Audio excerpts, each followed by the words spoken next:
Salut à tous, j'espère que vous allez bien, et ce soir, je prends le temps, l'espace de quelques minutes, de vous parler d'un film que j'ai pu découvrir hier soir, donc j'ai attendu un petit peu la nuit, puisque la nuit porte conseil pour vous en parler, et un petit peu laisser décanter la chose, puisque je souhaitais vous parler de Titane, donc le second film de Julia Ducournau, Palme d'Or au dernier festival de Cannes, et qui a fait couler beaucoup d'encre. Alors c'est un film dont il est difficile fondamentalement de parler, parce que j'ai envie de vous laisser pleinement découvrir la chose si vous avez envie de vous y lancer. Donc on va faire cette vidéo si vous voulez en deux temps. Dans un premier temps je vais donner un avis général, sans rentrer vraiment en détail, un truc assez court, peut-être 4-5 minutes maximum pour faire un petit peu le tour, mais sans révéler rien du tout du synopsis, parce que je pense que si vous voulez découvrir Titane, il faut y aller vierge de toute information, en lire le moins possible, et pour le coup la bande-annonce est plutôt intéressante parce qu'elle ne révèle pas grand chose, et je dirais même que moi quand j'ai découvert la bande-annonce dans un premier temps, le film m'a pas donné plus envie que ça, même j'avais certaines réticences à aller le voir, et pourtant, et c'est pour le coup j'ai été très surpris, intéressé, j'étais intrigué n'empêche, mais ça me plaisait pas des masses. Et pour le coup, dans un second temps, on essaiera de creuser un petit peu, vous donner de modestes pistes d'analyse que j'ai pu voir. Juste encore une fois, c'est relativement à chaud, parce que c'est assez rapidement. Peut-être que j'en ferai une autre vidéo plus tard, quand il ressortira peut-être en physique, pour pouvoir détailler ça, voir pourquoi pas creuser la chose. Parce que une des premières choses que j'ai envie de dire sur le film, c'est que j'ai envie de le revoir. Donc déjà, dans une certaine mesure, c'est réussi pour moi quand un film, t'as envie de le revoir assez rapidement. Donc, pas de synopsis pour le moment, juste une impression générale, mon avis sur le film, j'ai beaucoup aimé. C'est un très bon film. Donc je rappelle que c'est le second film de Julia Ducournau selon long métrage. Donc c'est franco-belge pour le coup, comme l'était Grave juste avant. Et elle avait réalisé un court métrage avant qui s'appelait Junior aussi. Et c'est intéressant, j'en reparlerai un petit peu dans la partie un peu plus analyse, un peu creusée, sur les liens entre ces trois œuvres qui je trouve sont vraiment très cohérentes. Donc c'est un film je pense qu'il faut voir au cinéma, parce que c'est une vraie expérience qui est pas toujours agréable, qui va vous brusquer, qui va vous mettre en danger, mais ça je trouve que c'est chouette justement, on voit pas suffisamment de films encore aujourd'hui où on nous bouscule, où on nous emmène dans une salle pour certes souffrir, mais ressentir une très large et très riche palette d'émotions, parce que le film a une réelle puissance émotionnelle. J'ajouterais en plus que la mise en scène de Julia Ducournau, de film en film, je trouve qu'elle s'améliore. Vous dire c'est le troisième. J'avais pu voir le court-métrage Junior à l'occasion de la projection de Grave il y a quelques temps, quand il était sorti pour le coup. Et dans la foulée, pour le coup, je trouve que Titane, il y a une vraie amélioration, il y a une vraie maturation. Je trouve que c'est vraiment un film beaucoup plus adulte. Alors, dans une certaine mesure, on y reviendra, Junior, c'était un petit peu ce film de l'enfance, qui traitait de l'enfance. Grave, c'est ce film de l'adolescence, parce qu'il faut pas oublier que Grave était un teenage movie aussi, et Titane, c'est vraiment le passage à l'âge adulte pur, c'est un film beaucoup plus adulte, et je trouve que dans son approche, dans sa mise en scène, qui était déjà intéressante dans Grave, je trouve qu'elle a encore franchi un palier. En témoigne par exemple, et là je ne révèle rien encore une fois de l'histoire, la gestion qu'elle a du plan séquence. Il y avait déjà un plan séquence dans Grave, dans une séquence pour le coup dans le cadre d'une soirée étudiante, d'une fête étudiante. Là on est dans le même cadre, un cadre festif aussi, où il y a un plan séquence au début du film, et la maîtrise est assez remarquable du plan séquence. Le plan séquence est hyper réussi, assez grandiose, mais on reviendra en détail sur ça un petit peu plus tard. Évidemment c'est très référencé, c'est un film qui est très référencé, comme l'était déjà Grave pour le coup. Et ce que j'aime bien dans le cadre de ce que fait Julia Ducournau, c'est que la référence, globalement, ne bouffe pas le reste du film, c'est-à-dire que c'est pas phagocyté par la référence, elle arrive quand même à transformer l'essai. Alors évidemment, il y a Cronenberg, mais ça c'était déjà le cas dans Grave, et Julia Ducournau n'a jamais, si vous voulez, caché son admiration absolument immense pour David Cronenberg, et là pour le coup ça, je pense que si vous avez vu la bande-annonce, immédiatement ce qui vous est venu en tête c'est Crash de Cronenberg. Si ça vous intéresse d'ailleurs de voir un petit peu plus sur Cronenberg, je vous invite, je mettrai le lien en description. J'ai eu la chance et l'honneur de participer à une carte blanche sur David Cronenberg sur la géniale chaîne de Samir Microciné. Donc je vous invite, je mettrai le lien en description. Pour le coup, voilà, pour revenir à ça, il y a du référentiel évidemment à Cronenberg, il y a du référentiel, je trouve, indéniablement, et ça vous l'avez vu aussi dans le trailer aussi, il me semble, à Carpenter, évidemment, avec cet hommage à Christine, mais qui, dans la bande-annonce, vous le voyez assez vaguement au travers de une ou deux images. Là, dans le film, je trouve que c'est plus creusé quand vous découvrirez le film. Et puis, moi, je trouve aussi à Polanski énormément, mais je vais pas donner le film en question parce que ce serait déjà orienter l'élément fantastique du film. Donc, j'ai pas envie de vous l'éventer pour le moment. Donc, il y a du référentiel à plein de choses, mais je trouve que justement, elle arrive à transformer l'essai et à faire quelque chose avec. Alors, c'est un film en plus qui est transgenre, au sens où il transcende le genre. Il va dans plein de genres différents. Alors, moi, c'est le défaut fondamental que je trouve au film, c'est qu'il ne va pas, je trouve, suffisamment radicalement dans le genre. En fait, c'est un film qui peut-être n'ose pas plonger dans le genre à proprement parler. Il y a une séquence que je considère et que je creuserai un petit peu ici dans la deuxième partie. Je dis beaucoup de choses qu'on va travailler a posteriori, mais bon, j'ai envie vraiment de révéler le moins possible. Mais voilà, vous avez une vraie scène pour moi, une vraie séquence de pur genre, mais je trouve qu'après, la force du film, c'est d'être justement transgenre, d'aller de genre en genre, d'être transgenre aussi sur la question du genre aussi, de manière beaucoup plus sur le fond, à proprement parler, mais ça j'y reviendrai plus tard. Mais voilà, ce que je trouve très intéressant, c'est qu'elle essaie de faire tomber les barrières entre les genres, quitte parfois malheureusement à ne pas aller suffisamment dans le genre. Moi il me semble, en tout cas ça c'est mon avis, de pas assumer totalement le genre à proprement parler. Mais justement le film, on va dire, vogue entre plusieurs genres. Vous avez, alors, sans révéler encore une fois, j'essaie d'être très très très vague, on est dans un film fantastique fondamentalement, il y a du body horror, ce qui était déjà le cas, et c'est ce qui fait finalement la liaison avec Cronenberg, c'était déjà le cas, même si c'est traité de manière très différente, dans Grave, mais également dans Junior. Il y a dans une certaine mesure du slasher aussi, vous le verrez, il y a du mélo, et on arrive dans quelque chose d'un peu plus autoriste à certains moments évidemment. Le film d'ailleurs, et ça c'est un petit autre reproche que je lui ferai, est un peu poseur. Alors je trouve pas que le film soit prétentieux, pour avoir vu quelques interviews de Julia Ducournau, notamment quand elle parlait de ce plan séquence qui est dans le premier acte, hein, qui ouvre au sens large le film. Je pense pas qu'elle soit prétentieuse, moi je la vois plus comme quelqu'un qui est fier de ce qu'elle a fait, en fait elle est contente, donc évidemment elle se regarde un petit peu filmer parfois, mais c'est plus de la fierté, du kiff, que de la prétention, moi il me semble en tout cas. Donc c'est parfois un petit peu poseur évidemment, mais je trouve ça vachement intéressant quand même, et c'est une vraie proposition alternative de cinéma en France, et il y en a pas suffisamment je trouve, et elle défonce tout à ce niveau-là. Dernière chose aussi par rapport au fantasy qui me paraît intéressant, c'est le travail sur les prosthétiques qui sont absolument ouf, c'est visuellement assez dingue, vous verrez, alors pareil je ne parle pas des prothèses en question, mais vous allez voir que graphiquement c'est hyper bien géré. C'est Olivier Alfonso qui fait les prothèses il me semble, c'est vraiment super réussi. Et puis ça permet justement de mettre en image toutes les thématiques qui sont très intéressantes dans le film, qui étaient déjà encore une fois présentes, c'est pour ça que je trouve qu'il y a une vraie cohérence. Le corps, la relation entre le chair et le métal, fondamentalement il y a du biomécanique, quasi cyberpunk parfois, hein, c'est pour ça l'écho qu'on peut faire avec Crash. Et puis il y a des thèmes plus généraux mais qui étaient déjà présents, notamment la famille qui était présente dans Grave aussi, la question du deuil aussi qui est pas mal travaillée aussi si vous avez lu un peu le synopsis. Donc il y a plein de thèmes, c'est extrêmement riche, et tout ça, il me semble, sans que ce soit trop intello, à proprement parler, ça reste un film très très viscéral, je trouve, qui peut être extrêmement choquant. Je dis ça, c'est encore une fois à mettre devant des yeux, on va dire, avertis, puisque c'est un film qui est extrêmement brutal, extrêmement violent, extrêmement viscéral, encore une fois, la violence elle est traitée de manière radicale, de manière directe, de manière brutale, vous avez vraiment quelques séquences qui sont assez insoutenables à mater, mais justement, encore une fois, c'est un film qui vous brutalise. Et puis c'est pas un film justement qui... La violence n'est pas fondamentalement gratuite, elle va vers quelque chose, elle va sur un travail du corps. Ça je trouve que c'est intéressant, tout le travail du corps qu'il y a chez Julia Ducournau, qui est déjà présent dans Grave, là je trouve qu'elle le pousse vraiment très très loin, dans ses ultimes retranchements, oserais-je dire. Et ça je trouve ça vachement intéressant. En plus c'est le corps, parce qu'il y a beaucoup, vous allez voir, il y a pas mal de nudités féminines. Et je trouve que ce qui est intéressant, c'est qu'elle ne sexualise pas les corps, elle travaille les corps tels qu'ils sont. Et ce que je trouve intéressant à partir de là aussi, c'est la question du militantisme, c'est-à-dire que c'est un film qui n'est pas militant, c'est un film qui raconte une histoire, qui peut avoir, dans ce que vous allez en tirer bien sûr de ces images, de cette narration, des conséquences militantes, ou qui vont servir votre militantisme, mais c'est un film qui n'est pas militant en tant que tel. D'abord, il raconte une histoire, à vous d'en tirer quelque chose. C'est pas un film discursif, me semble-t-il, aussi. C'est pour ça que j'ai du mal à le voir comme étant un film féministe, où je sais qu'il avait été pressenti pour la Queer Palm à Cannes. Moi, je trouve pas que ce soit un film sur la transidentité à proprement parler, dans le sens où c'est pas un film qui, encore une fois, est militant, qui milite pour une communauté ou une autre. Je trouve que l'histoire véhicule pas mal de choses, véhicule beaucoup de choses, mais c'est par l'émotion que ça passe, sans être discursif. Et moi, il me semble qu'en tout cas, même pour la question de la transidentité, que c'est pas un film sur la transidentité, pour plein de raisons narratives, qui pour moi fait que, voilà, évidemment, ça parle du genre, évidemment, ça parle du corps, mais ça parle avant tout, encore une fois, du corps, dont on va, dans une certaine mesure, essayer de dynamiter le genre, au sens biologique du terme, et on va essayer d'aller plus loin que ça, et de travailler, encore une fois, le corps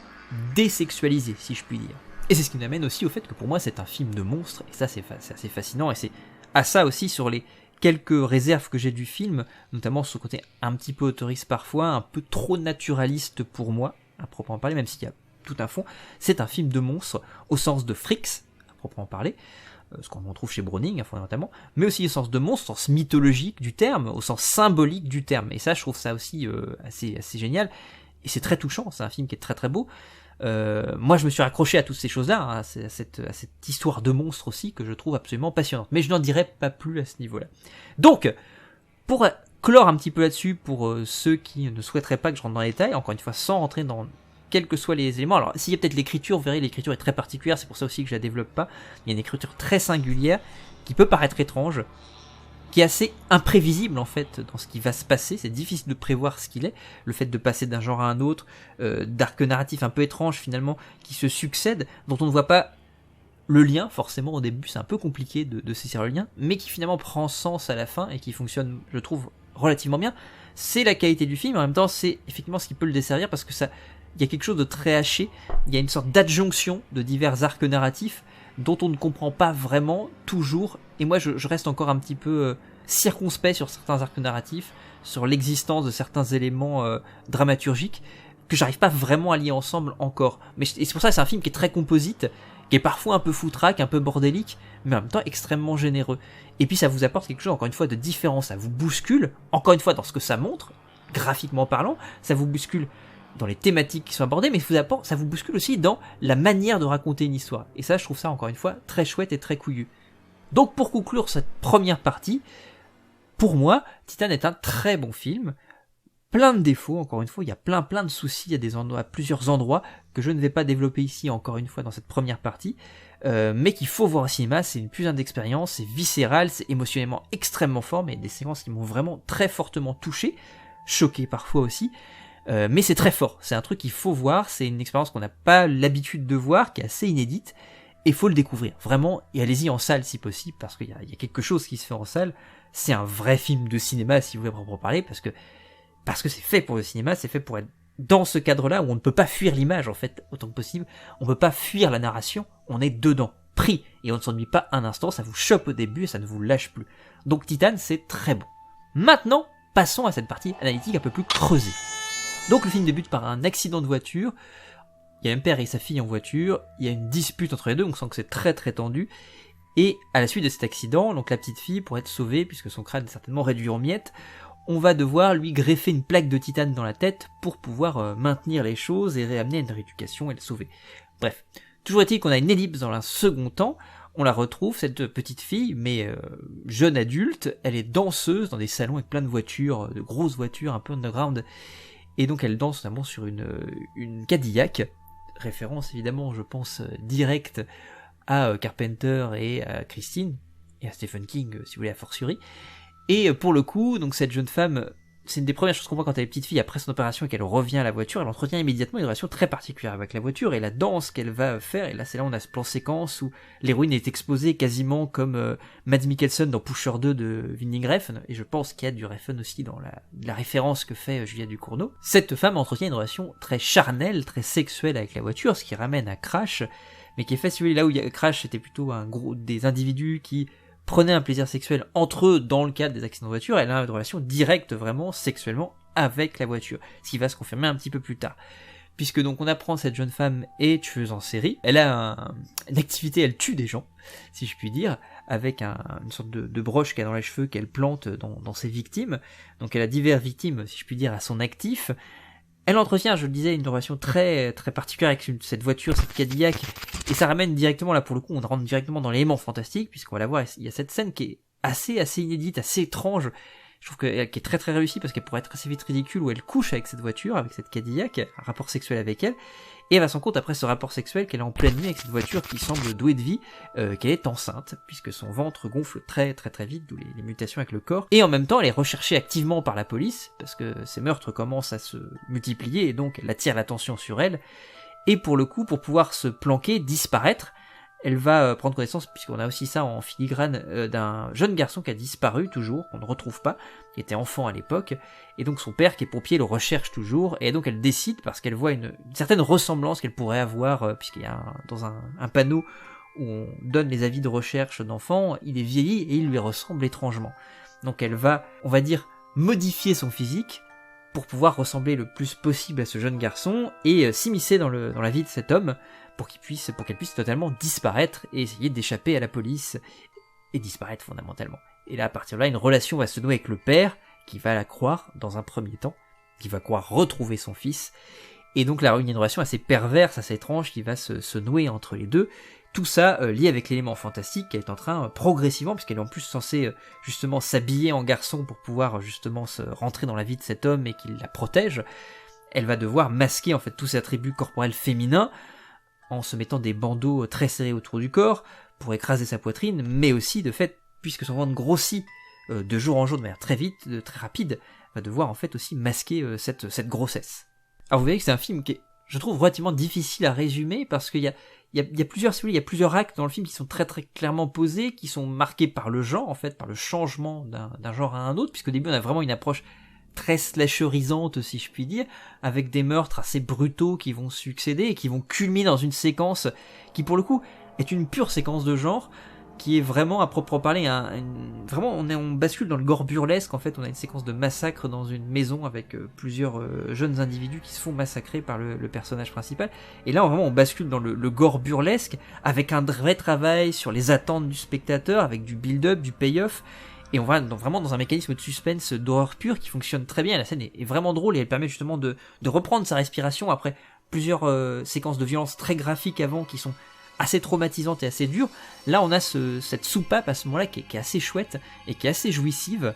et qui ramène pour le coup à pas mal de slasher classiques. Et là pour moi dans une séquence de pur genre, c'est le seul moment je trouve où le film se permet d'entrer dans du genre pur, là où jusqu'alors effectivement on avait des meurtres, on avait cet effet fantastique, notamment avec cette séquence de sexe avec la voiture qui est encore une fois très bizarre, et c'est le seul moment où il y a une sexualisation du corps à proprement parler, cette union entre l'homme et la machine, entre l'homme et le véhicule pour le coup, enfin l'être humain et le véhicule, qui était déjà, je disais, un petit peu, qui était déjà là présente chez Cronenberg dans Crash, mais là qu'elle pousse de manière beaucoup plus directe, radicale,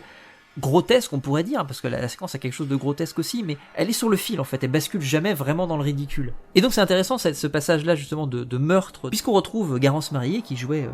la jeune fille dans Grave, Justine, il me semble que c'est Justine, qui s'appelle aussi ici Justine, et c'est intéressant puisque là ça permet de parler justement de cette cohérence, de cette filmographie de Juliette Ducournau, puisque dans Junior, le personnage de Junior était joué par Garance Marillier. Vous suiviez ensuite Grave. Dans Grave, vous aviez à un moment donné, c'était sur un mur, un graffiti où il y a marqué Junior is dead, pour le coup, et qui montrait déjà la mort, comme si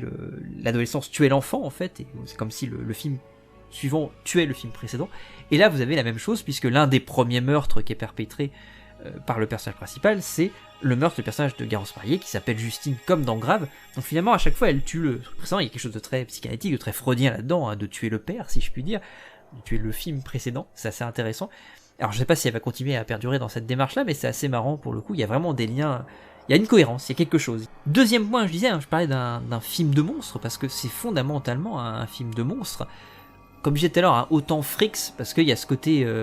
Freaks dans l'approche du personnage, dans l'approche de son corps, des difformités de son corps, qui vont justement être conséquentielles à cet élément fantastique, avec son corps qui va gonfler, qui va devenir monstrueux, à proprement parler, parce qu'elle va se mutiler pour essayer de faire sortir ce bébé, dans un premier temps cette créature qu'elle a en elle, parce que... Alors le film est très ambigu là-dessus, c'est ça qui est assez intéressant, et je trouve assez chouette le final, parce que le final va vraiment dans le fantastique, quand même. Moi j'avais peur que justement ce soit quelque chose de purement métaphorique, que ce soit une fuite du personnage, un fantasme du personnage, cette scène de sexe avec la voiture. Non, pas du tout, à la fin c'est très clair, c'est vraiment fantastique. Et donc son corps devient monstrueux. Justement, elle a beaucoup de mal à accepter ce corps-là. Donc c'est le Freaks au sens, si vous voulez, individu avec un corps qu'il a du mal à assumer, dans lequel il a du mal à se mouvoir, qu'il n'accepte pas, et dans une certaine mesure aussi qui ne répond pas à ce qu'il est. Ce qu'on appelle chez la disconvenance, hein, chez Spinoza, qui est dire je suis prisonnier d'un corps dont je ne comprends pas les règles, je ne connais pas les règles, je ne connais pas les causes qui vont pousser mon corps à agir de la sorte en fait. Et puis il y a tout ce côté monstrueux, symbolique aussi, hein, et là c'est renforcé justement. Alors je parlais de Polanski tout à l'heure, évidemment il y a le parallèle avec Rosemary's Baby qui est évident en fait dans le film, et qui même le final ressemble dans une certaine mesure à Rosemary's Baby dans la révélation du bébé monstrueux, fondamentalement. Monstrueux parce que c'est l'union entre la chair et le métal, donc c'est-à-dire que symboliquement il y a tout ce truc-là sur l'idée du cyberpunk, de la créature, de l'hybridation du corps biologique avec le corps inanimé, le corps inerte entre la chair et le métal, qui est très Cronenbergienne, hein, c'est ce qu'on retrouve à la fin de La Mouche par exemple, avec quand Seth Brundle est à la fois cet être humain, il y a toutes ces questions sur l'altérité, hein, qui mute avec la mouche et qui mute avec le pod de téléportation. Là vous avez ça avec le bébé, qui ramène aussi à... Et c'est pour ça que je comparais de Polanski avec cette idée, parce que la séquence où elle couche avec la voiture ramène à cette séquence avec Rosemary justement qui se fait violer par le diable, hein, fondamentalement dans le film. Donc vous avez toute cette séquence là qui fait écho directement, et puis vous avez cet accouchement final, alors qui n'est pas montré chez Polanski, mais qui va donner naissance à ce bébé monstrueux. Et le monstre, il est aussi du côté du personnage de Vincent Lindon, alors que je trouve absolument incroyable dans le film, qui est cet individu vieillissant, qui donc pompier, qui se shoot aux stéroïdes continuellement, et qui a une sorte de corps aussi disproportionné, dans lequel il a pas l'air d'être à l'aise aussi, et en même temps à certains moments vous avez ces séquences de danse qui sont plutôt intéressantes, où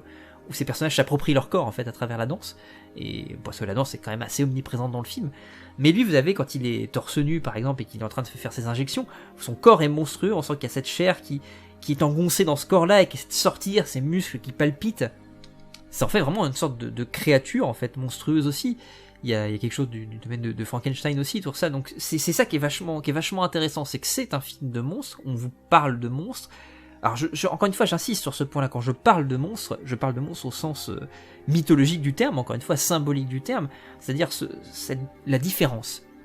Je lis actuellement en fait des essais de Robin Wood pour mon doctorat, et dans lequel justement il y a une très bonne définition du cinéma d'horreur, hein, fondamentalement, qui est c'est la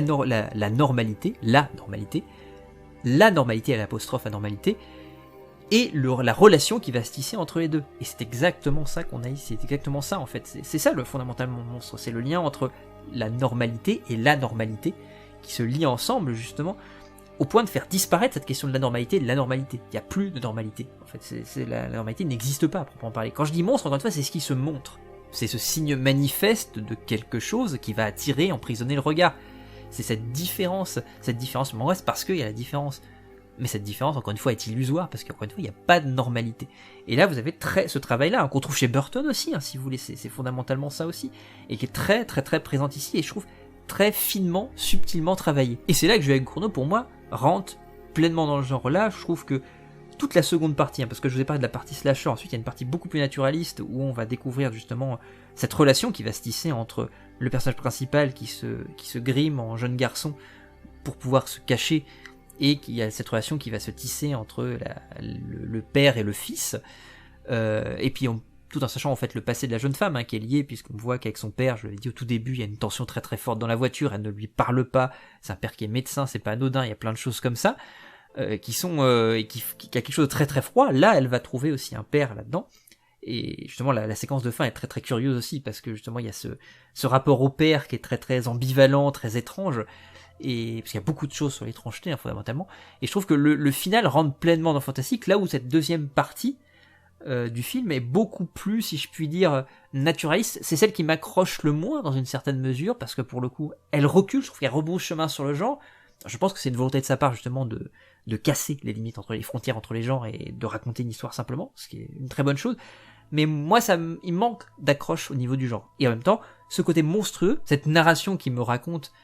cette histoire d'amour entre deux monstres fondamentalement, me touche énormément et finalement m'accroche quand même. Et je parlais de ces séquences de danse, il y a des très très très belles choses en fait, lorsque notamment le personnage de Vincent Lindon, elle ne lui parle pas du tout au début, ou il ne lui parle pas du tout au début,